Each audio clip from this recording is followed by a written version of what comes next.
கட்சியில் வந்து எப்படி இருக்கணும், மக்களுக்கோ மகளிருக்கோ எவ்வளோ ஹெல்ப்பாக இருக்கணும்னு சொல்லி தான் அண்ணன் சொல்லியிருக்காரு. ஆனால் இந்த மத்திய மாவட்டத்தில் பெண்களுக்கு பாதுகாப்பே கிடையாது. தென்காசி மாவட்ட செயற்குழு உறுப்பினராக இருக்கக்கூடிய ராபின்றவர், அதே தாவேகாவை சார்ந்த செல்வி அப்படின்ற நிர்வாகி, அவங்க வந்து தள்ளுவண்டி கடை, டிஃபன் கடை வச்சிருக்கிறாங்களாம்.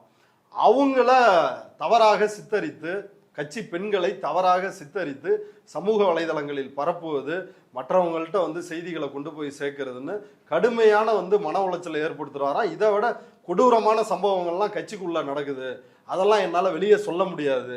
இதற்கு தென்காசி மாவட்ட செயலாளராக இருக்கக்கூடிய ராஜபிரகாஷ் அவர் இந்த ராபினுக்கு சப்போர்ட்டா இருக்கிறாங்க அப்படின்னு புகார் கொடுக்குறாங்க.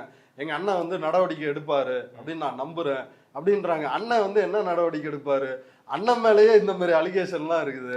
அண்ணனே ஏற்கனவே தன் வீட்டில் 26 ஆண்டுகள் குடும்பம் நடத்திய மனைவியே வீட்டில் நீ இருக்கக்கூடாது அப்படின்னு சொல்லி ஹராஸ்மெண்ட் வந்து பண்றவர் தான் அண்ணன். இவர் என்ன நடவடிக்கை எடுப்பார்? ஆனாலும் இன்னும் அப்பாவியாக இந்த விஜயினுடைய பிம்பத்தை நம்பி இவர் வந்து நமக்கு நீதி வழங்குவார் அப்படின்னு வந்து நம்புறாங்க. ஆனா அதற்கு இந்த ஸ்ரீவைகுண்டம் சம்பவமே வந்து இதுக்கு எப்படி நீதி கிடைக்க போகுது அப்படின்றது தெளிவா தெரியுது.